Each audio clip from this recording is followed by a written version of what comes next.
Mi papá apareció en mi puerta y dijo, tu hermano empieza la universidad el año que viene. Dale este apartamento para que se vaya acostumbrando.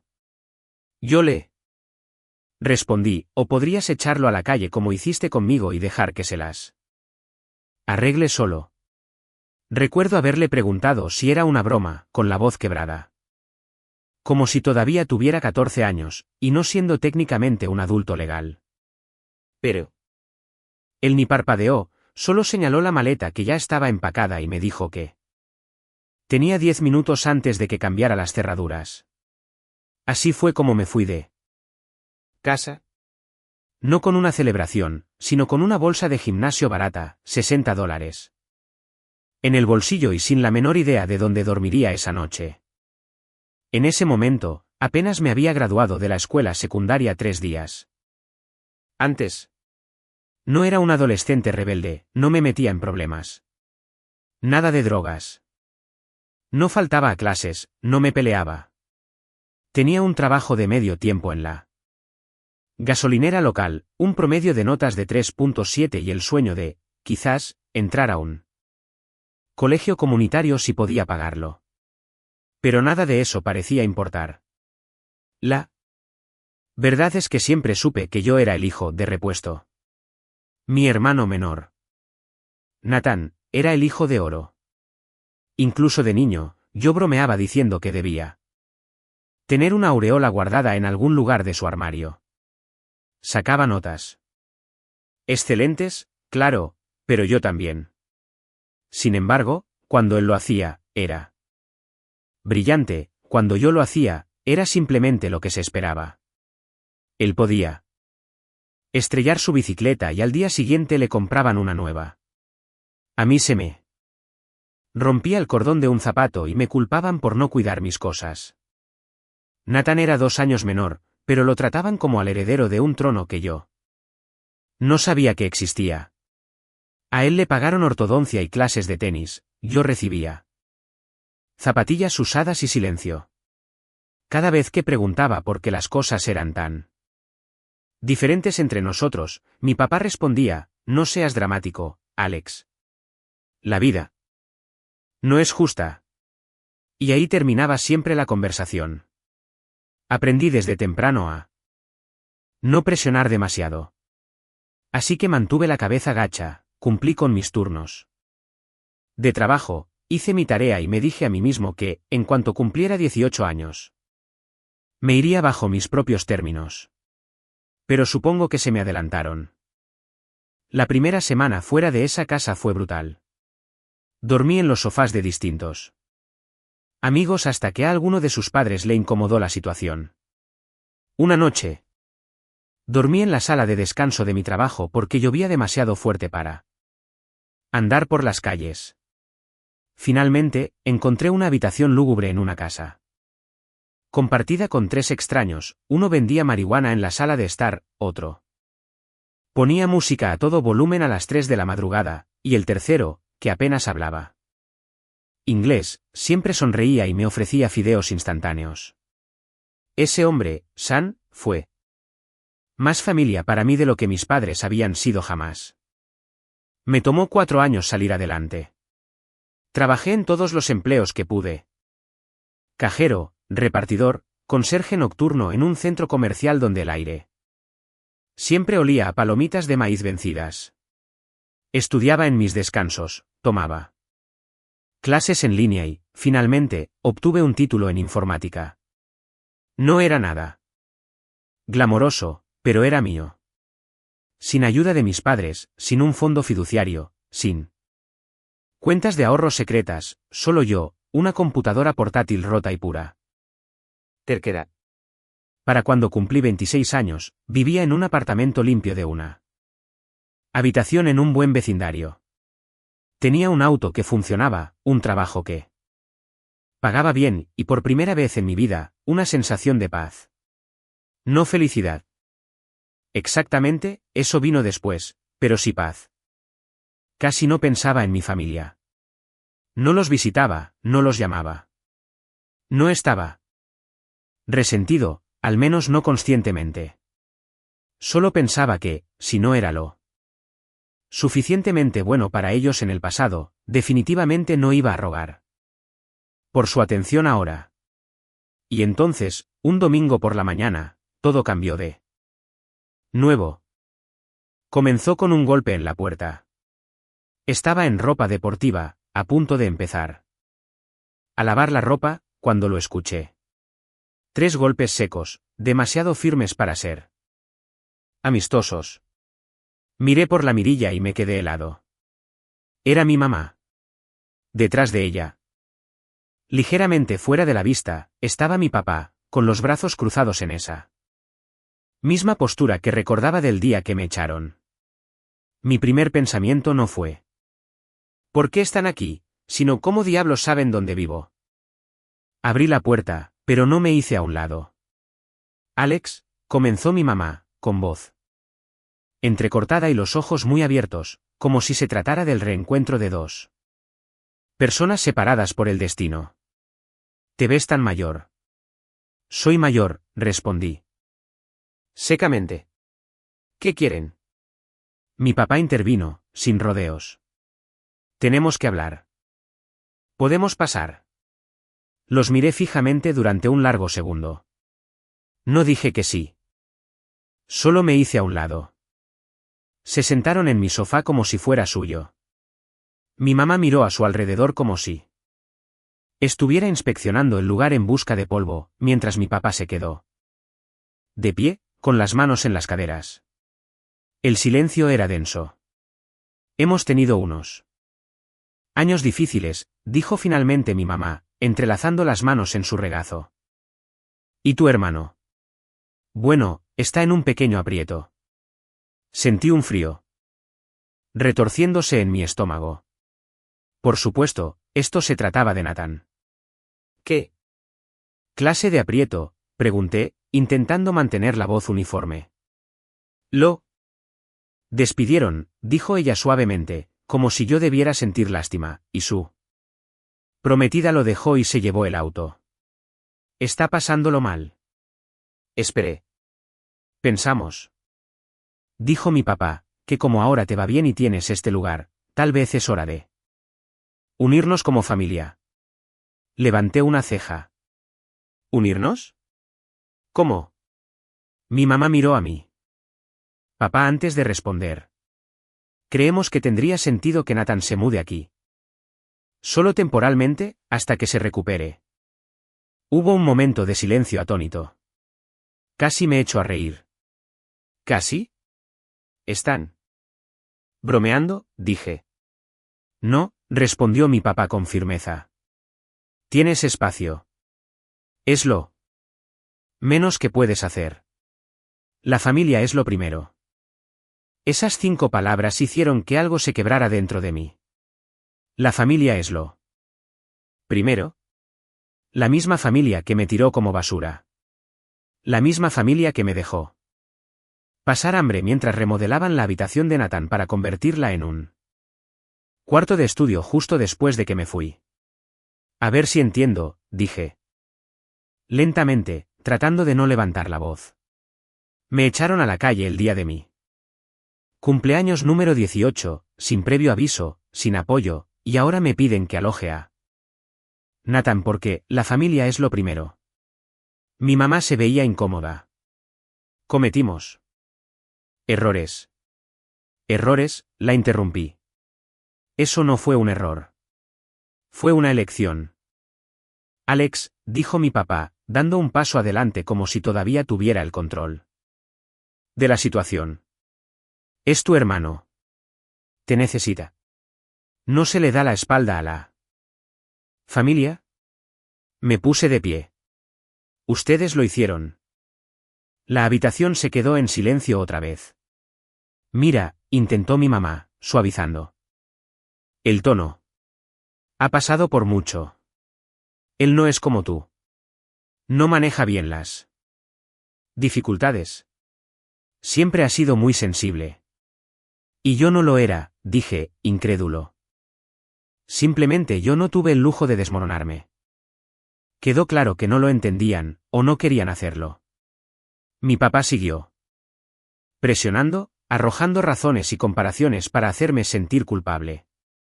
Incluso dijo algo sobre cómo yo había construido esta vida a base de su amor. Duro. Casi me atraganto. Eso no fue amor duro. Fue abandono, simple y llanamente. Se fueron ese día sin una respuesta, pero yo sabía que no había terminado. Lo sentía en mis entrañas. No iban a dejarlo pasar. No con Nathan en la ecuación. Y yo no tenía idea de hasta dónde estaban dispuestos a llegar para conseguir lo que querían. Pero yo ya no era el joven asustado de 18 años que dejaron atrás. Y esta vez, tenía algo que perder y algo que proteger. Aún no lo sabía, pero la tormenta apenas comenzaba. No llamaron durante unos días después de esa visita. Pensé que tal vez, solo tal vez, habían captado la indirecta y retrocedido. Incluso empecé a olvidarlo, convenciéndome de que su ridícula petición era solo un intento aislado de manipulación. Pero para el fin de semana siguiente, supe que lo sabía. Subestimado. Comenzó con un mensaje de voz de Nathan. No había escuchado su voz en años, y al principio apenas la reconocí. Sonaba cansado, ronco y extrañamente ensayado, como si estuviera tratando de sonar lastimero a propósito. Hola, Alex. Mamá y papá me dijeron que fueron a verte. Sé que es mucho pedir, amigo. Pero me quedé sin opciones. Perdí mi trabajo y mi apartamento, y he estado durmiendo en casa de un amigo, pero no está funcionando. Solo me vendría bien tu ayuda, solo hasta que me ponga de pie. Por favor, llámame. No le devolví la llamada. No fue por ser una persona fría, fue instinto de conservación. Sabía cómo iba a terminar esto. Nathan siempre había sido capaz de salir adelante con su encanto. Tenía esa forma cautivadora de hacerse él indefenso, como si fuera un cachorro que se hubiera metido al tráfico sin querer. Y la gente, especialmente nuestros padres, corrían a salvarlo. Pero yo. No. Esta vez no. Yo tenía cicatrices que ellos ni siquiera habían notado, y no iba a fingir que no existían solo porque Nathan finalmente estaba lidiando con las consecuencias de sus propias decisiones. Aún así, ese mensaje de voz empezó a carcomerme. No por culpa, sino por temor. Porque si Nathan se estaba poniendo en contacto conmigo, significaba que mis padres habían activado la siguiente fase de su plan. Y no me equivocaba. 3 días después, volví del trabajo y encontré el auto de mi papá estacionado afuera del edificio de mi apartamento. Se me encogió el estómago. Estaba de pie junto a la puerta, con los brazos cruzados, la misma postura y el mismo ceño fruncido. Cuando me acerqué, no se movió, solo dijo, tenemos que hablar. No me molesté en invitarlo a pasar. Hemos sido pacientes, dijo, como si yo fuera un niño rebelde negándose a comer sus vegetales. Pero estás siendo egoísta. Me reí. Realmente me reí. ¿Egoísta? ¿Crees que estoy siendo egoísta? Tú tienes una vida estable ahora. Nathan no. ¿No crees que tu hermano también merece una oportunidad? Lo que él merece, dije, no tiene nada que ver conmigo. Dio un paso hacia mí. Eres parte de esta familia, te guste o no. No, respondí, mirándolo fijamente. Tú te aseguraste de que no lo fuera. Eso no le gustó. Apretó la mandíbula y vi un destello de ira en sus ojos. No era rabia, era algo peor, prepotencia. Como si en el fondo creyera que todo lo que yo tenía le pertenecía para poder negociar con ello. No gritó. Solo dijo, te vas a arrepentir de esto, y se alejó. 2 días después, Empecé a recibir mensajes de texto inesperados de familiares lejanos, primos y una tía de la que no había sabido en años. Incluso un mensaje aleatorio en Facebook de alguien que decía ser amigo de la familia. Todos decían alguna versión de lo mismo: no está bien darle la espalda a la familia. Nathan, La está pasando mal. Necesita apoyo. A ti te va bien. No puedes ayudar un poco. Un primo incluso dijo: vaya, no sabía que el éxito te volvía tan desalmado. Estaba coordinado. Mis padres claramente habían inventado una historia. Probablemente una en la que yo vivía como la realeza en una mansión mientras él, pobre Nathan, dormía en las cunetas. La ironía era que mi apartamento era modesto. En el mejor de los casos, pero eso no importaba. La narrativa ya estaba establecida y ahora yo era el villano. Podría haberme defendido. Podría haberles contado a todos lo que realmente pasó cuando cumplí 18, cómo me tiraron como basura, pero una parte de mí no quería jugar a su juego. Había pasado demasiados años dejando que su narrativa moldeara mi vida. No iba a rogarle a la gente que me creyera. Ese fue el principio del lento desmoronamiento de su plan. Nathan empezó a aparecer en persona. Primero, en el estacionamiento, luego, en el vestíbulo. Después, ya lo encontraba esperando fuera de mi puerta, siempre con esa misma expresión de perro apaleado, como si estuviera demasiado derrotado para siquiera hablar por encima de un susurro. No estoy aquí para pelear, dijo una tarde, con las manos en los bolsillos. Solo necesito ayuda. No soy a quien deberías estar pidiendo ayuda, respondí, tratando de no cerrarle la puerta en la cara. Pero eres el único que puede hacerlo. Esa frase se me quedó grabada. No porque fuera cierta, sino porque él se la creía.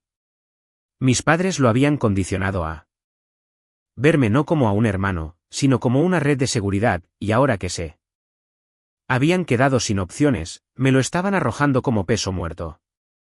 Luego llegó el verdadero punto de quiebre. Estaba en el trabajo solucionando un problema cuando recibí una llamada de mi arrendador. Algo que nunca sucedía. Contesté, preocupado de que algo anduviera mal en el edificio. Hola, Alex. Dijo, sonando inusualmente alegre.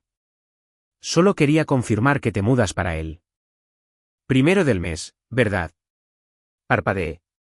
Espera, ¿qué? Bueno, tu hermano pasó por aquí esta mañana. Dijo que te mudabas y que le ibas a transferir el contrato de arrendamiento. Traía el papeleo y todo. Mi corazón se hundió en el estómago. No, dije lentamente. Yo nunca dije eso. No me voy a mudar. Hubo una pausa.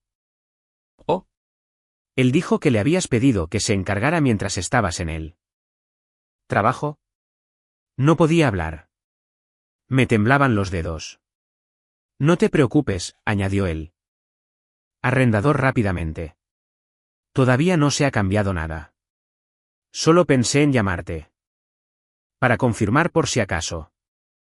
Colgué y me apresuré a ir a casa. Efectivamente, cuando llegué, Nathan estaba esperando fuera de mi puerta otra vez, pero esta vez llevaba una mochila y una mirada de suficiencia en el rostro.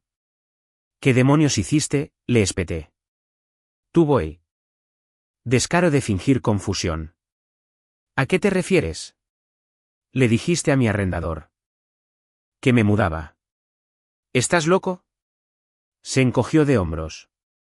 Pensé que tarde o temprano cederías. Solo estaba acelerando las cosas. ¿mintiendo? Falsificando mi firma. No es falsificación si somos familia, dijo, como si eso tuviera algún sentido. Solo intentaba ayudar. Lo miré atónito. ¿Ayudar a quién? ¿A ti? Mí. A todos. Este ir y venir está destrozando a la familia. Una vez que yo me instale, podremos arreglar todo esto. Fue entonces cuando me di cuenta de algo. Nathan no veía que lo que estaba haciendo estaba mal. Sinceramente creía que él era la víctima, que tenía derecho a mi apartamento, a mi vida, a mi estabilidad. Y lo más aterrador, ni siquiera me veía como a una persona. Yo solo era el siguiente escalón. Esa noche, cerré cada ventana y cada puerta. Le envié un mensaje de texto a mi arrendador diciéndole que, bajo ninguna circunstancia, se permitía a nadie hacer cambios en mi contrato de arrendamiento excepto a mí. Cambié las cerraduras a la mañana siguiente. Incluso compré una pequeña cámara para ponerla en la entrada. No me importaba si sonaba paranoico. Necesitaba pruebas si pasaba algo más. Y. Pasó. La semana siguiente, llegué a casa y encontré la cerradura rayada. No rota, pero claramente manipulada. Revisé las grabaciones de la cámara. Era mi padre. Había intentado entrar a la fuerza. Eso fue todo. Ese fue el momento en que dejé de esperar que fueran personas decentes. El momento en que acepté que no solo eran prepotentes, eran peligrosos. Ya no iba a defenderme. Me iba a preparar. Y sí. Pensaban que me quedaría sentado en silencio mientras intentaban desmantelar mi vida pedazo a pedazo, no tenían idea de con quién se estaban metiendo. ¿Por qué? Esta vez no estaba solo, y ya no estaba jugando a la defensiva. Ahora estaba planeando algo que nunca verían venir. Cuando vi esa grabación, mi padre intentando forzar mi cerradura como un criminal de pacotilla, no sentí miedo. Al menos no al principio. Me sentí frío. Entumecido.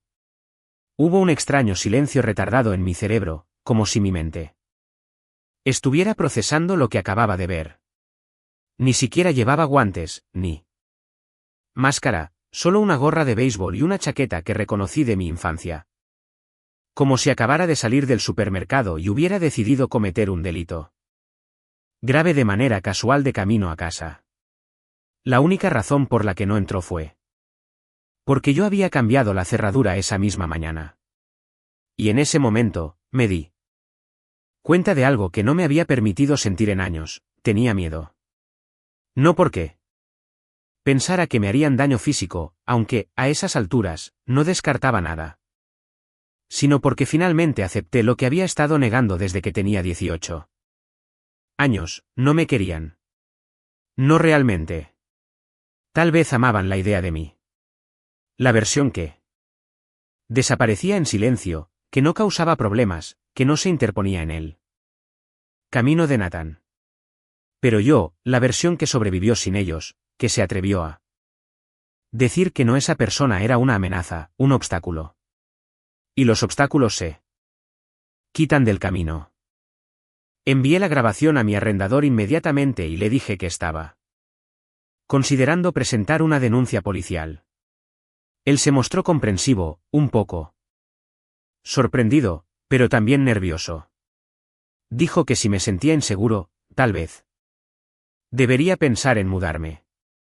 Sabía que lo decía con buena intención, pero no pude evitar sentir que me estaban castigando a mí por las acciones de mi padre. Las semanas siguientes fueron confusas. No dormía bien. Cada vez que pasaba por una ventana, buscaba sombras. Dejé de usar auriculares de camino a casa. Incluso empecé a llevar gas pimienta. Y odiaba eso. Odiaba lo que significaba, que no estaba a salvo, no de extraños, sino de mi propia familia. Eso fue lo que me rompió. No fueron los mensajes de los familiares lejanos. No fue el contrato falso de Nathan. Ni siquiera fue mi padre intentando entrar a la fuerza. Fue darme cuenta de que si algo hubiera pasado, si no hubiera cambiado esa Cerradura, si hubiera llegado a casa 10 minutos antes, no habría habido justicia. Ni apoyo. Nadie en mi familia me habría creído. De hecho, probablemente me habrían culpado por exagerar de nuevo. Ahí fue cuando toqué fondo. Me reporté enfermo en el trabajo por primera vez en años. No salí del apartamento en 3 días seguidos. No contesté mensajes. Cancelé todos mis planes, dejé que los platos se acumularan en el fregadero y apagué mi teléfono por la noche solo para poder volver a sentir cómo era él. Silencio. Me senté en el sofá reproduciendo ese vídeo en bucle hasta que se agotó la batería. Mi propio padre, con las manos temblorosas y los ojos moviéndose de un lado a otro como un extraño. Recuerdo haber llorado una vez. Solo una vez durante esos días. No fue un llanto ruidoso ni descontrolado, solo. Me senté en el suelo del baño abrazando una toalla, sintiendo como cada onza de fuerza se escapaba de mí como el aire de un globo reventado. No estaba sollozando. Ni siquiera estaba enojado. Simplemente estaba cansado. Cansado de luchar por un espacio que debería haber sido mío desde el principio. Cansado de fingir que estaba bien. Cansado de construir y reconstruir cuando nadie siquiera vio los cimientos. Pero en algún lugar dentro de ese silencio, algo cambió. No sé exactamente qué. Lo detonó.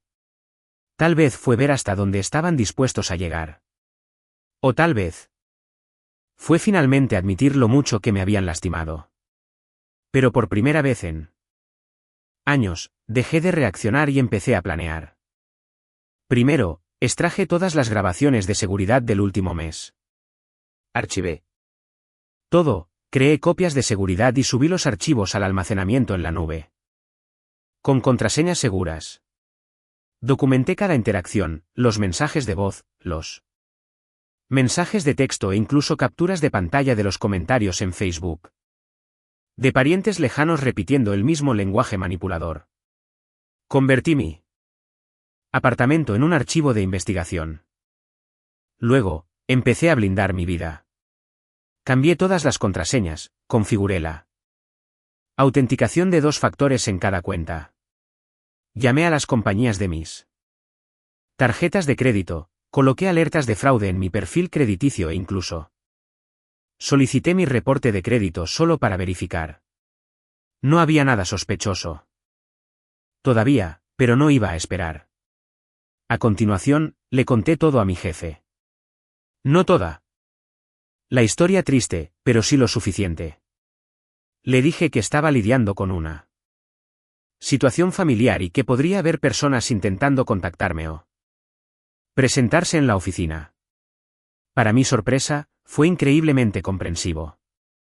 Me dio unos días libres para ocuparme de lo que importaba e incluso se ofreció a desviar cualquier llamada desconocida directamente al buzón de voz. Es curioso. Como los extraños te muestran más empatía que la propia familia. Aproveché esos días para reunirme con una abogada. La encontré a través del amigo de un amigo, una mujer seria y callada llamada Jordan, que escuchó sin inmutarse. Le expuse todo. El desalojo a los 18, la repentina reaparición, la manipulación, el intento de fraude con el contrato de arrendamiento, el intento de allanamiento, las grabaciones de seguridad, el rastro de documentos. No me interrumpió. No actuó sorprendida. Cuando terminé, se inclinó hacia adelante y dijo, tienes motivos para una orden de restricción, y tal vez más, dependiendo de hasta dónde llegue esto. Por primera vez en semanas, exhalé. Esa conversación encendió algo en mí que no había sentido desde que era adolescente, control. No era venganza, no todavía, pero sí poder. Y eso fue suficiente para empezar a sanar. En los meses siguientes, mi enfoque cambió hacia mí mismo. Me inscribí en un curso de certificación que había estado posponiendo durante años. Algo sobre infraestructura en la nube y seguridad de datos. Aburrido para la mayoría, pero para mí era una escalera hacia arriba. Cada noche volvía a casa, preparaba la cena y estudiaba. Sin distracciones, sin drama, solo progreso. También empecé a ir a terapia. Solo una vez a la semana al principio, luego 2. Su nombre era Elena, y no me consentía. Me llamaba la atención cuando evitaba los temas. Me Señaló con delicadeza mis patrones de conducta. Me ayudó a darme cuenta de que no estaba roto. Simplemente había sobrevivido en piloto automático durante tanto tiempo que no sabía cómo sentirme a salvo, ni siquiera cuando lo estaba. En una sesión, le dije que no creía que alguna vez volvería a confiar plenamente en nadie. Ella respondió, tal vez no tengas que hacerlo. Tal vez no se trata de confiar en todo el mundo, sino de aprender a confiar en ti mismo, en que no dejarás que se acerquen demasiado. Eso se me quedó grabado. Con el tiempo, hice nuevos amigos, amigos de verdad, personas que no querían nada de mí. Me uní a un grupo de corredores, lo cual, si me conocieras, sonaría muy gracioso, pero de alguna manera, sudar junto a extraños me hacía sentir humano de nuevo. Incluso empecé a tener citas casuales. Nada serio, pero sonreía. Más, incluso me reía. A veces me descubría caminando por mi apartamento, sintiéndome simplemente satisfecho. No había sentido eso en una década. Pero esa paz vino acompañada de claridad. Porque, aunque me estaba reconstruyendo pedazo a pedazo, respiro a respiro, no lo había olvidado. Ellos seguían allá afuera, seguían mintiendo, seguían retorciendo mi historia para convertirla en algo irreconocible. Y aunque no quería vivir en el pasado, tampoco iba a dejar que éste se reescribiera sin dar pelea. Especialmente por lo que vino después. Comenzó con una carta. No un mensaje de texto, ni un golpe en la puerta. Una carta formal enviada por correo a mi apartamento. Con una dirección de remite. Escrita a mano. Sin sello, simplemente deslizada en mi buzón. Era de mi madre. Miré el sobre durante 10 minutos enteros antes de abrirlo. La carta tenía 3 páginas, con una caligrafía pulcra, la misma letra cursiva adornada que solía escribir en las tarjetas de cumpleaños en los tiempos en que todavía se acordaba de comprarlas. Comenzaba con lo habitual, te extrañamos. Nunca quisimos lastimarte. Las cosas fueron difíciles en ese entonces. Luego el tono cambió. Escribió que Nathan estaba pasando por una profunda depresión y que había comenzado a hacer planes serios para arreglar su vida. Dijo que querían transferirle la casa familiar para darle un nuevo comienzo. Pero que cierto papeleo todavía tenía mi nombre incluido como heredero desde hacía años, cuando mi abuelo nos dejó una pequeña herencia conjunta a Nathan y a mí. Me pedía que firmara unos documentos, dijo que era solo una formalidad. Solo papeleo. Doblé la carta, la dejé sobre la mesa y me quedé sentado allí por mucho tiempo. Ya no se trataba solo del apartamento. Ahora iban tras algo más grande. Algo ligado a la familia, a la propiedad, a la herencia, a la tierra. Cosas con las que ni siquiera sabía que tenía un vínculo legal. Pero ellos lo sabían. Siempre lo supieron. Y se habían mantenido callados hasta que necesitaron algo. Hasta que él necesitó algo. Esa noche, no lloré. No temblé. No me sentí roto. Me sentí enfocado. Porque esto ya no se trataba solo de sobrevivir. Se trataba de dejar las cosas claras. Legal, financiera y emocionalmente. Y por primera vez en mi vida, iba a escribir mi propio final. Pero primero, tenía que reunir cada pieza del rompecabezas que Ellos creían que yo había olvidado. Y una vez que todo estuviera en su lugar, por fin entenderían lo que se siente estar del lado de afuera mirando hacia adentro. Para cuando terminé de leer la carta de mi madre por tercera vez, no solo sospechaba, estaba seguro. Intentaban borrarme. No metafóricamente, sino legalmente, silenciosa y permanentemente. Las palabras no eran de enojo ni amenazantes. Eso lo hacía peor. Era un texto aséptico, recubierto de esa falsa amabilidad que solían usar cuando yo era niño y preguntaba por qué Nathan recibía postre y yo no. No se trata de ser justos, cariño. Se trata de lo que es mejor para todos. Solo que esta vez, no se trataba de postre. Se trataba de la casa familiar, una casa en la que no había pensado en años. No sé si alguna vez has tenido que escarbar en el cementerio legal de tu propia infancia, pero es una experiencia muy extraña. Empecé por enviarle un correo electrónico a Jordan, mi abogada, adjuntando la carta. Su respuesta llegó en menos de una hora, si te piden que firmes cualquier cosa relacionada con él. Testamento de tu abuelo, no lo hagas. Aún no. Vamos a sacar primero los documentos y ver qué es lo que intentan anular. Esa fue la chispa. Solicitó la documentación original del patrimonio a la mañana siguiente. Mientras esperábamos, empecé a hacer lo que mejor se me da. Documentar. Creé una carpeta digital titulada Operación Limpieza, porque el humor me ayudaba a evitar que la furia se desbordara. Revisé cada comunicación. Mensajes de texto, audios, cartas, y elaboré una línea de tiempo. También empecé a redactar una declaración personal, solo para mantener mis pensamientos en orden. Ese proceso fue inesperadamente catártico. Al escribir todo, comencé a notar cosas que se me habían pasado por alto en su momento. Como que cada vez que mi familia se había puesto en contacto, tenía un propósito. No era conexión. No era reconciliación, solo extracción.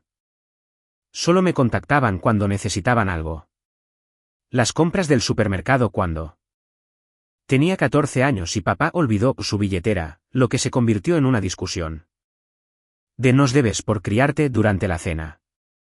La vez que le di a Nathan mi computadora portátil cuando se le rompió en la secundaria, y todo resultó en él. Contándole a la gente lo generoso que era, mientras nuestros padres actuaban como si fuera un regalo de cumpleaños que ellos le habían comprado. Incluso ahora, después de una década de silencio, no habían vuelto para disculparse. Habían vuelto con un plan. Bueno, ahora yo también tenía uno. 2 días después, Jordan me llamó. Tengo algo, dijo, con la voz baja, aunque yo la tenía en altavoz en mi propio apartamento. ¿La herencia? Sí. Tu abuelo dejó un fideicomiso conjunto dividido a partes iguales 50/50 entre tú y Nathan. Pero aquí está el detalle. La casa donde viven tus padres nunca fue suya para quedarse. Fue comprada bajo ese fideicomiso. Y las instrucciones de tu abuelo fueron explícitas.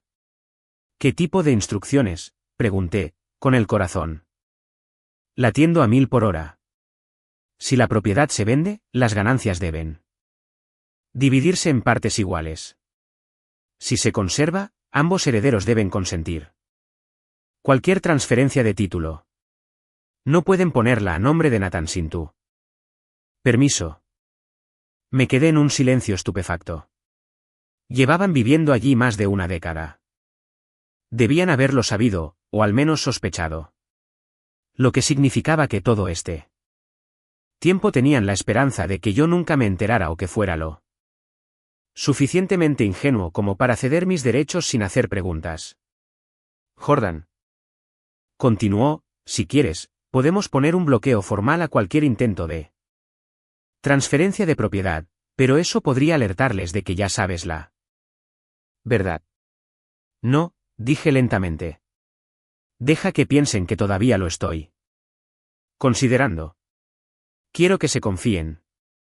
Se quedó callada un segundo. Alex, ¿estás planeando algo?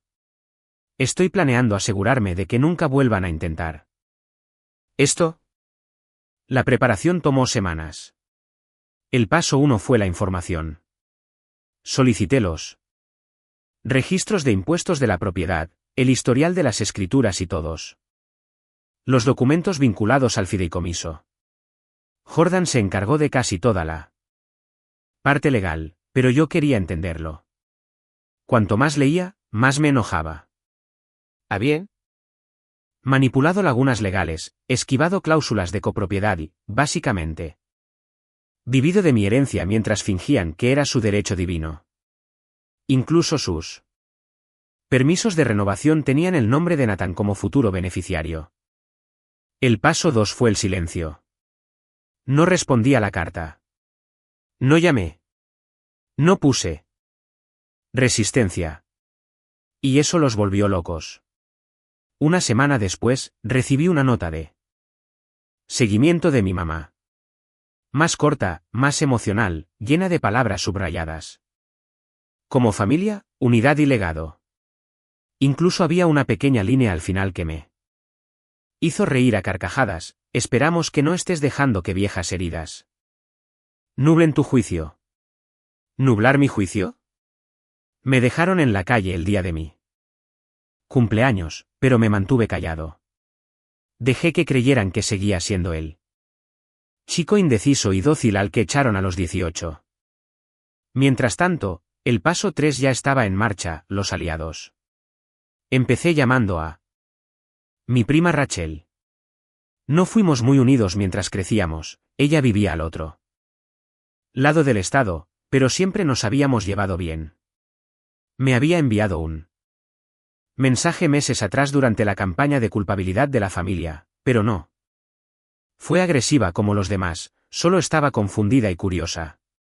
Contestó al segundo tono. Alex. Hola, Rach. ¿Tienes un segundo? Esa sola conversación abrió las compuertas. Resulta que Rachel tenía sus propios problemas con mis padres y con Nathan, especialmente con Nathan. En una reunión familiar hace unos años, había acorralado a su marido sobre oportunidades de inversión, tratando de venderle un proyecto turbio de criptomonedas. Ella nunca volvió a confiar en Cuando le conté lo que realmente estaba pasando, la propiedad, el fideicomiso, la manipulación, se puso furiosa. Sabía que algo andaba mal. Cuando la tía Linda actuaba como si fueran dueños de esa casa. Recuerdo que el abuelo siempre decía que era para los niños, no solo para Nathan. Hablamos durante 1 hora antes de colgar. Ella dijo, sea lo que sea que estés planeando, cuenta conmigo. Después de eso, me puse en contacto con 3 primos más. 2 de ellos también habían sido excluidos de la familia por ofensas menores, como salir con alguien no respetable o mudarse fuera del estado sin permiso. La misma historia, diferentes detalles. En cuestión de una semana, tenía una mini red de ovejas negras, todos dispuestos a respaldarme públicamente si las cosas se complicaban. Algunos de ellos tenían fotos antiguas, cartas e incluso audios que insinuaban la situación del fideicomiso, pruebas que establecerían aún más que mis padres conocían los términos y simplemente decidieron ignorarlos. Pero la configuración final llegó cuando recibí una llamada del mismísimo Nathan. Dejé que fuera al buzón de voz. Su tono había cambiado de nuevo. Ya no era lastimoso, sino confiado, un poco engreído. Hola, Alex. Mira, sé que te estás tomando tu tiempo con el papeleo, pero solo te aviso, mamá y papá están ultimando todo con el abogado. Esperamos cerrar esto este mes. Sería más fácil si simplemente firmas y lo envías, pero lo entiendo. A veces necesitas sentir que tienes el control. Solo no tardes demasiado. La familia está observando. Ese mensaje fue la última pieza que necesitaba. Estaban avanzando ilegalmente y habían dejado un rastro de su intención por escrito. Perfecto. A la mañana siguiente, me reuní con Jordan en su oficina y tracé mi plan final. Redactamos una carta de cese y desistimiento dirigida a su abogado, citando las cláusulas exactas del fideicomiso que estaban violando. Pero en lugar de enviarla de inmediato, esperamos. Quería sincronizarlo perfectamente. Sabía que se acercaba el cumpleaños de Nathan. Siempre hacían un gran alboroto al respecto, cena familiar, regalos, discursos emotivos sobre su gran potencial. Sí. Iban a hacer un anuncio formal sobre la casa, sería esa noche. Jordan aceptó. Estar lista con la carta y el papeleo de la orden judicial por si acaso.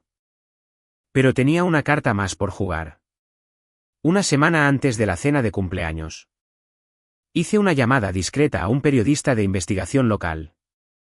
Alguien que ya había cubierto tratos inmobiliarios turbios antes. Le envié los documentos públicos del fideicomiso, la carta familiar y una versión censurada del mensaje de voz. Solo lo suficiente para captar su interés. Y así fue. Resulta que el fraude de herencias vinculado a propiedades de personas mayores era un tema candente, especialmente cuando a un hermano lo habían echado a los 18 años y él otro intentaba despojarlo de su parte años después. No les conté todo, solo lo suficiente por ahora, porque la venganza aún no estaba completa. Pero la trampa ya estaba lista. Y yo había terminado de ser amable. La noche de la cena de cumpleaños de Nathan, no dormí. No por nervios, no por miedo, sino por concentración. Todo estaba listo. La documentación había sido revisada, la respuesta legal redactada y mi teléfono estaba cargado al 100%. Incluso configuré un recordatorio titulado, soltar la bomba exactamente a las 7:30 de la tarde, justo a tiempo para el gran discurso familiar que sabía que daría mi padre. Jordan estaba a la espera con la orden judicial. El periodista llamé. Había enviado 2 correos electrónicos preguntando si tenía algún comentario para incluir en su borrador final, que estaba programado para publicarse ese mismo fin de semana. Esto no era una venganza nacida de la ira. Eso habría sido fácil. Esto era una venganza nacida de la supervivencia, de 10 años de silencio, de haber sido borrado. No se trataba de castigarlos. Se trataba de recordarles que existo. Me vestí con una camisa negra sencilla con botones. No para presentarme en persona, sino porque quería verme bien cuando hiciera una videollamada con Rachel. Ella ya estaba en la cena de cumpleaños, sentada en el extremo opuesto de la mesa, como una marginada. Había accedido a ir con una condición, que lo grabaría todo. A las 7:24, me envió un mensaje, está empezando. A las 7:28, traen un pastel gigante. Tu papá acaba de ponerse de pie con una copa.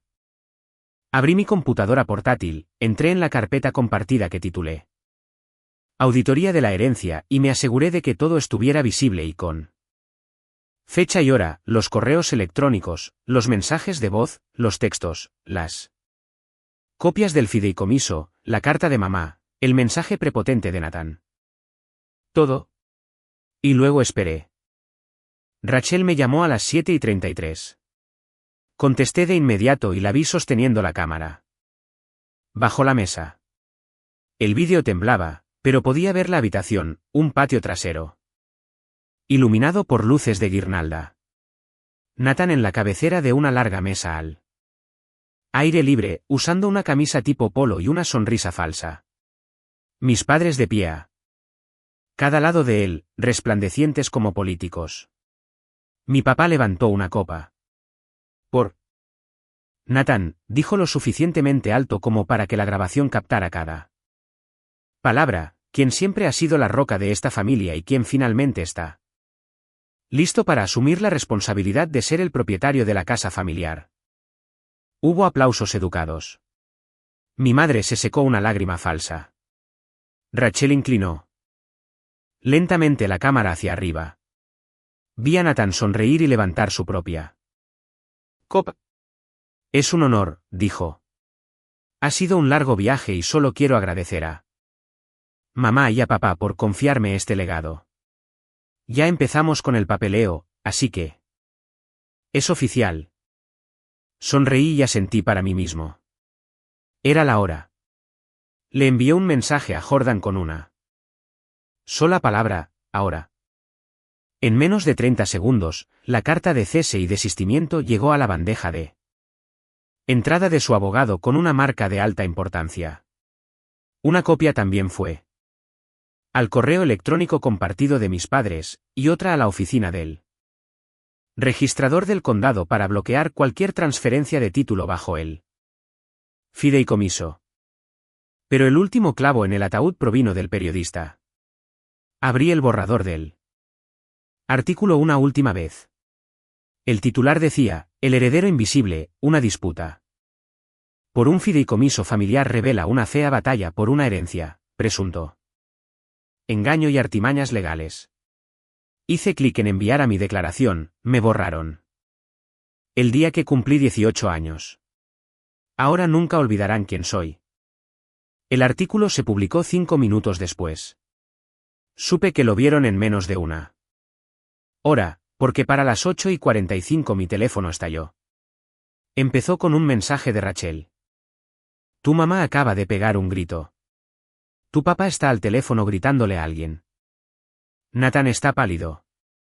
Luego, un correo de Jordan, acabo de recibir noticias del condado. El título está congelado en espera de revisión. ¿Estás seguro? Luego hubo silencio durante 2 días enteros. Ni llamadas, ni golpes en la puerta, ni cartas para hacerme sentir culpable. Solo silencio. Hasta que empezaron las consecuencias. El lunes por la mañana recibí una llamada de Jordan. Están contraatacando. Dijo con calma. El abogado de Nathan respondió, pero es un desastre. Alegan derechos de transferencia implícitos, pero el fideicomiso es hermético. ¿Esto? Es exactamente lo que esperábamos. ¿Cuál es nuestro siguiente paso? Contraatacamos con pruebas, dije. Documentación completa de la terminación de mi ocupación a los 18, la cláusula de la herencia y sus intentos de coaccionarme. Y de tergiversar mi posición. Esto ya no es solo territorio de un tribunal civil, podríamos estar hablando de fraude criminal. Esa palabra, fraude, se sintió como justicia. No fue solo que intentaran quedarse con la casa. Fue el hecho de que lo habían planeado tan cuidadosamente. Asumiendo que yo no me defendería, que seguía siendo el débil, el invisible. Pero la verdad era que nunca se molestaron en comprobar en quién me había convertido. Durante las 2 semanas siguientes, el artículo ganó tracción.